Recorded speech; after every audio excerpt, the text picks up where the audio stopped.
அன்பு தமிழ் நல்லுள்ளங்களே, நான் முத்தியா குமரன் பேசுகிறேன். நம் நாட்டில் ஐஐடி என்பது சிறந்த தொழில்நுட்ப கல்லூரி. அங்கே அதை நிர்வகிக்க வந்திருக்கின்றவர் மாட்டு மூத்திரத்தின் மகிமையை பற்றி பேசுகிறார். டாக்டராக படித்தவர் தமிழிசை சவுந்தரராஜன், அவரும் மாட்டு மூத்திரத்தின் அருமையை பற்றி பேசுகிறார். கழிவு என்பது தேவையில்லாமல் உடல் தள்ளுகின்ற ஒரு விஷயம். அதில் மகத்துவம் இருப்பதாக, புனிதம் இருப்பதாக இந்த ஆர்எஸ்எஸ் சங் பரிவாரங்கள் கதை எழுப்புகின்றன. நம்மை பின்னோக்கி இழுப்பதற்கு செய்கின்ற ஒரு யுக்தி தான் இந்த பசு புனிதம். பசு புனிதம் என்றால் பாலும் புனிதம்தானே, அப்போது கரியும் புனிதம்தானே. ஆனால் பாலை மட்டும் உண்டு கொள்கிறவர்கள் கரியை சாப்பிடுகிறவர்களை வெறுக்கிறார்கள், அடிக்கிறார்கள், கொள்ளுகிறார்கள். இந்த பசுபுனித கோட்பாடு என்பது எங்கிருந்து வந்தது என்பதை பார்க்க வேண்டும். இதை பேசுகிறவர்கள் படித்த முட்டாள்களா என்ற கேள்வி நமக்கு எழுதும். ஆனால் பட்டங்களை பெற்றவர்கள், அதிலும் படிக்காதவர்கள் அல்ல அவர்கள், பாமரர்களும் அல்ல, விஷயம் தெரிந்த அதிகார மையத்தில் இருக்கிறவர்கள். அப்படி இருந்தும் ஏன் அறிவியலுக்கு எதிராக ஒரு கருத்து பிரச்சாரத்தை கையில் எடுத்திருக்கிறார்கள் என்று பார்க்க வேண்டும். உலகில் இருவுலகப் போர், ரஷ்யா அண்ட் அமெரிக்கா என்ற இருவுலகப் போரில் ரஷ்யா வீழ்ந்த பின்னால் உலகத்தில் கொள்ளையடிக்கின்ற உலகம் மட்டுமே ஓருலமாக நிதி மூலதனத்தை கையில் வைத்துக்கொண்டு எல்லா வளங்களையும் சூறையாட அந்த நிதி மூலதன கொள்ளையரிடம் போட்டி நடந்து கொண்டிருக்கிறது.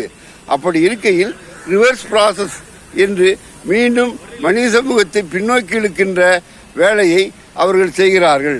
வணிகத்தில் முற்போக்குத்தனத்தை காட்டுகின்ற இந்த பன்னாட்டு நிதி மூலதனங்கள் ஆனால் உழைக்கும் மக்களின், மூன்றாவது நாடுகளின் மக்களின் வாழ்க்கையில் பின்னோக்கி இருக்கிறார்கள்.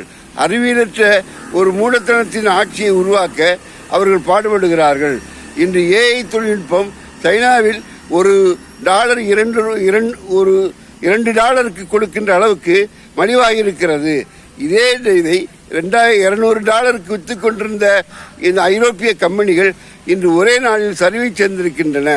மனித வளத்தை அறிவியல் பூர்வமாக அன்று பயன்படுத்திய சீன புரட்சி மாவோ அவர்கள் இன்று அந்த மனித வளத்தை முழுமையாக பயன்படுத்தி கொண்ட சீன அரசு உலகின் மக்கள் தொகையில் பெரிதாக இருந்தாலும் வர்த்தகத்திலும் நிதி மூலதன ஆளுமையிலும் அறிவியல் கண்டுபிடிப்புகளும் முதன்மையாக இருக்கிறது. அதை வீழ்த்துவதற்கு இந்த ஆயுத வியாபாரிகளான அமெரிக்காவும் ஐரோப்பிய வெள்ளைத்தோல் ஆதிக்கமுள்ள இந்த ஐரோப்பியர்களும் பல முனைகள் முயற்சிக்கிறார்கள். அதில் ஒன்றுதான் ரிவர்ஸ் ப்ராசஸ். இந்த ரிவர்ஸ் ப்ராசஸ் என்பது மீண்டும் நம்மை பழைய காலத்துக்கு பல பெருமைகளை சொல்லி அழைத்து செல்வது. வடித்த கஞ்சியில், பழைய கஞ்சியில் பெரிய அற்புதம் இருப்பதாக நமக்கு புகட்டுவது. தானியங்களை ஏற்றுமதி செய்து கொண்டு நமது பாரம்பரிய தானியங்களில் மகத்துவம் இருப்பதாக ஒரு பிரச்சாரம் செய்கிறார்கள். இவையெல்லாம் அவர்கள் பழமையை நோக்கி இழுத்துச் செல்கின்ற, நம்மை கொண்டு செல்வதற்கு ஒவ்வொரு கன்னிகளாக பயன்படுகின்றன. இந்த கன்னிகளின் மொத்த உருவம்தான் இன்று ஆர்எஸ்எஸ் சங்கிகளும் இன்று வந்திருக்கின்ற சீமான் போன்ற ஆர்எஸ்எஸ்ஸின் எடுபடிகளும் ஆவார்கள். இவர்கள் பெரியாரை ஏன் கோபம் கொள்கிறார்கள், பெரியார் மேல் ஏன் சீறி வருகிறார்கள் என்றால் இவர்களால் பெரியாரை கிரகிக்க முடியவில்லை, பெரியாரை ஜீரணிக்க முடியவில்லை. அம்பேத்கரை ஜீரணித்து விட்டவர்கள் பெரியாரை ஜீரணிக்க முடியவில்லை. அதேபோல் நாராயண குருவை சீரணித்தவர்கள் பெரியாரை ஜீரணிக்கவில்லை. ஏன் முடியவில்லை என்று கேட்டால் பெரியார் ஒருவர்தான் இந்தியாவில் ஆதிக்கத்தில் இருக்கின்ற படிநிலை அன்இக்வாலிட்டி என்ற படிநிலை சமூகத்தை பற்றி நன்றாக புரிந்து அப்போதே போரிடத் துவங்கினார்.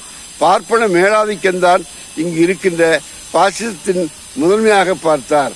அதனால்தான் பார்ப்பான் சொல்வதை எதுவும் நம்பாதே, அவர்கள் சொல்வதற்கு எதிராக செய் என்ற ஒற்றை வரியில் சொன்னார்.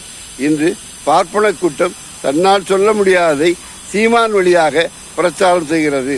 சீமான் பெரியார் இதுநாள் வரை பெரியாரை வைத்து இந்த அளவுக்கு முன்னுக்கு வந்தவர் இப்போது அவர்களிடம் காசு வாங்கி கொண்டு குறைக்க ஆரம்பித்திருக்கிறார் பெரியாரை இழிவாக பேசுவதற்கு. இவையெல்லாம் கடந்துதான் நாம் அடுத்த கட்டம் செல்ல வேண்டும். திராவிட மாடல் அரசு இந்த 4 ஆண்டுகள், இந்த 3.5 ஆண்டுகளில் அது செய்திருக்கின்ற சாதனை தமிழகத்தின் மனித வளத்தை அடுத்த கட்டத்திற்கு சந்தைக்கு உற்பத்தி பொருளாக எடுத்துச் செல்கின்ற அளவிற்கு பெண்களுக்கு உமன் எம்பவர்மெண்ட் என்ற ரீதியில் 1000 ரூபாய் கொடுப்பதும், உயர்கல்வியில் செல்கின்ற பெண்களுக்கு 1000 ரூபாய் தருவதும், இவையெல்லாம் மனித ஆற்றலை மகத்துவமாக்கின்ற, அறிவியல் பூர்வமாக்கின்ற, உற்பத்தி தரத்துக்கு எடுத்து வருகின்ற உருப்படியான வேலை. அப்படிப்பட்ட வேலையை செய்கின்ற இந்த தருணத்தில் திராவிட மாடல் அரசை வீழ்த்துவதற்கு அவர்கள் இப்போது வெவ்வேறு வழிகளை கையாண்டு தமிழகத்தில் ஒன்றும் செய்ய முடியாத நிலையில் பெரியாரின் மீது காய் தொடுக்கிறார்கள்.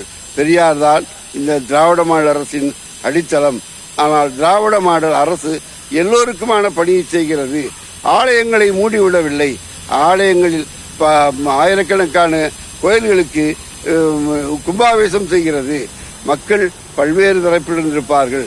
கடவுள் நம்பிக்கை உள்ளவர்களுக்கும் இல்லாதவர்களுக்கும் சேர்ந்து போராடுவதால் சமூக நீதியின் இலக்கணம்.